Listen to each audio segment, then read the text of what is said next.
today in my kitchen again, and it is fall, so this is the time to make your medicine, specifically for the winter. What we're going to be making today is elderberry syrup. Here I have an already jarred and completed elderberry syrup ready for our family. Now, what you're going to need for elderberry syrup is obviously some elderberries. Right here I have 4 cups, but you can also use 1 cup. The ratios that we are using is we're quadrupling the recipe, so it literally is 1 cup of elderberry. So everything that I'm doing right now is going to be 4 times more, okay?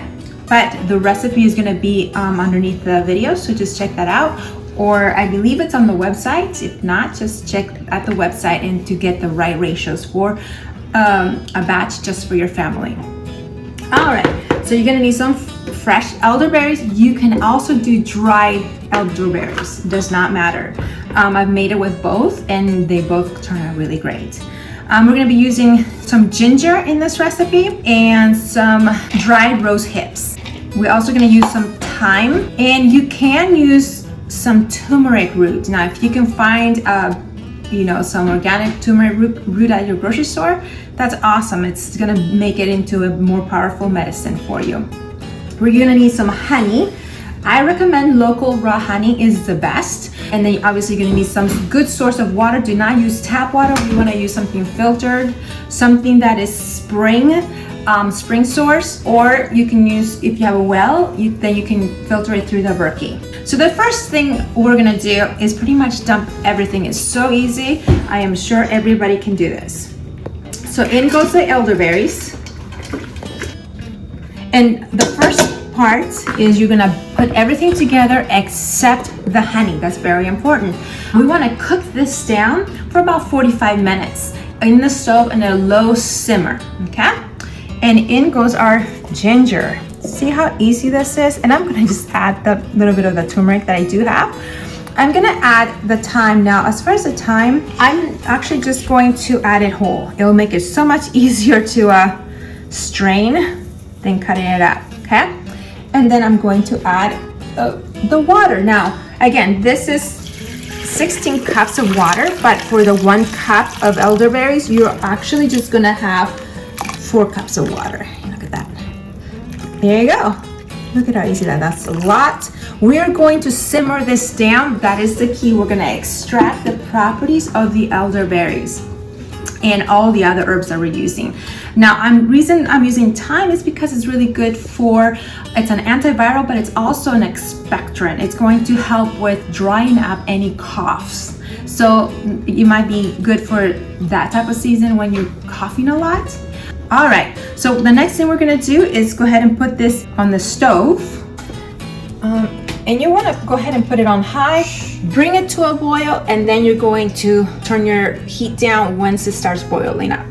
Okay, so once you get your elderberries and herbs starting to simmer, and you've added everything you want into the pot, you wanna go ahead and add your spices. And so we're gonna do 4 teaspoons. Well, I'm gonna do 4 teaspoons of cinnamon, but if you follow the 1 batch recipe, you're just gonna add 1 teaspoon.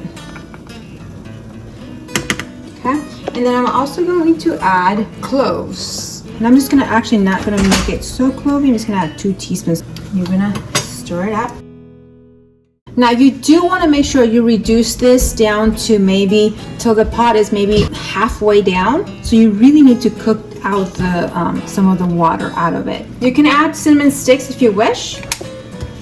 Sometimes I do that, sometimes I don't. And one thing you want to make sure of is that if you have any green sticks or green little berries, just pick them out before you actually cook them down, okay?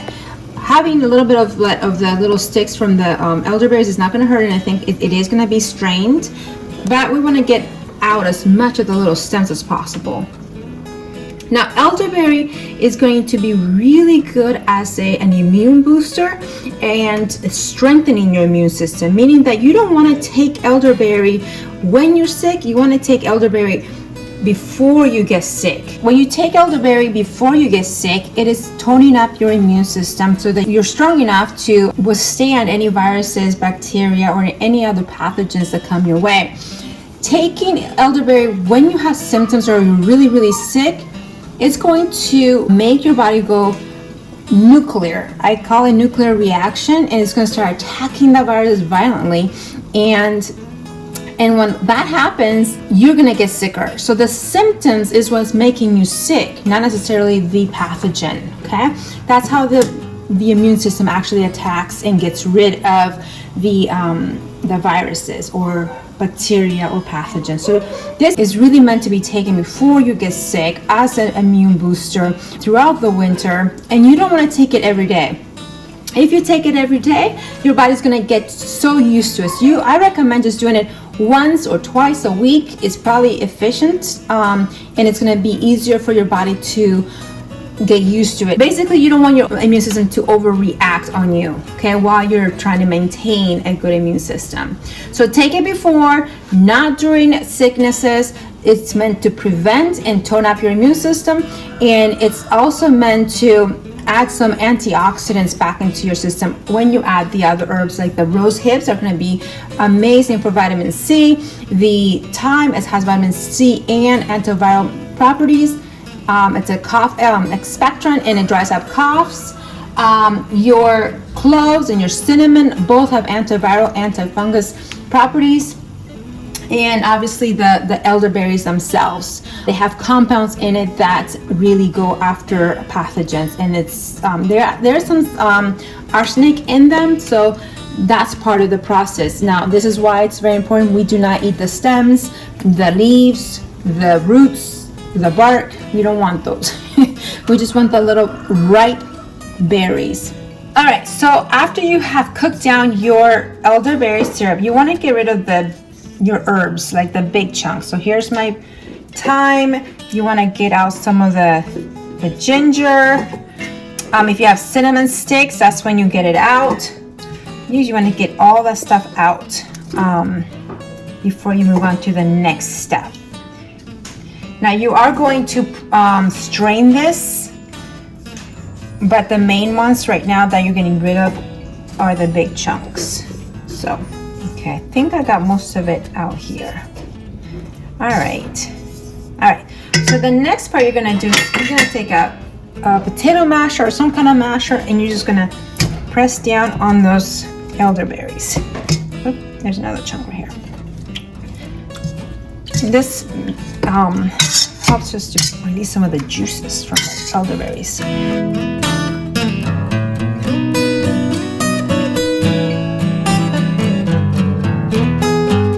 All right, so after you get this part like that, take it over here, and you're going to strain it. Make sure you don't get it on yourself. And then you're going to press.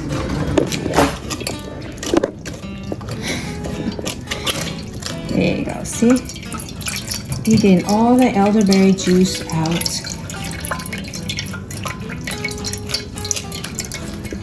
Remember to check the recipe below for the exact measurements. You want to squeeze down on your strainer. You want to dump the excess, and then do it again until you're done.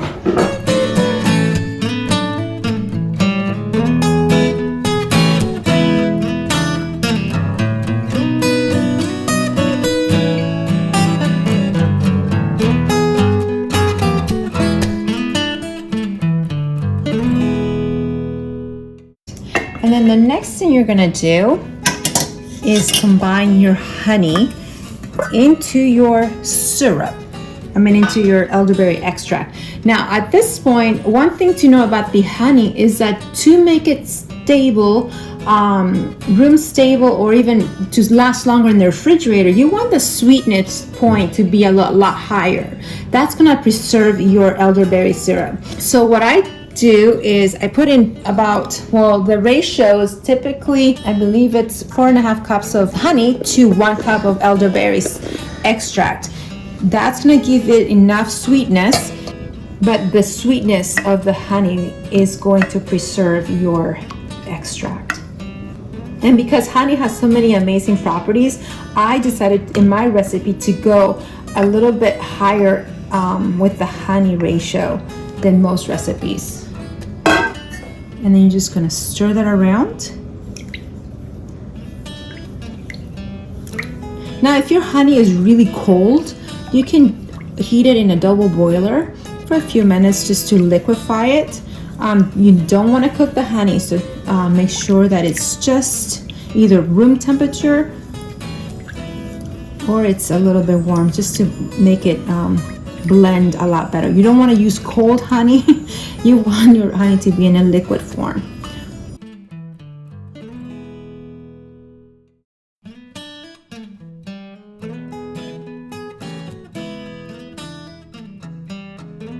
So the last stage, you just double check there's nothing that that fell through, any seeds and like that. You can always use a cheesecloth to do a second filter if you wanted to, but I see that mine is pretty good. All right, now you can keep it in the refrigerator for 3 to 6 months or longer. It may last you even a year or longer, just because the ratio of the honey to the extract is a lot higher, so your honey becomes your preserver. Okay. And then at this point, you can go ahead and pour it very carefully into your jar.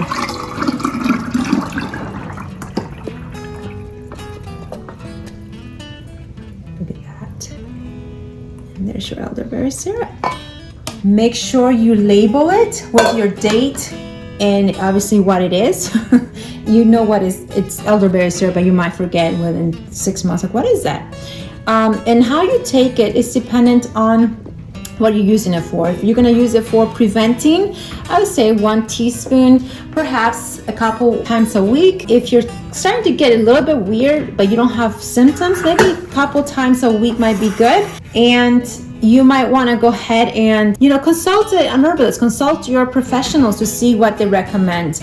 Always consult your doctor before you take any homemade remedies, and make sure that you have all of these ingredients in your homestead so that you can make medicine in your own home and have it ready for those times that you need it. All right, well, that's it, and I hope you enjoyed this video. I will talk to you guys later. Shalom.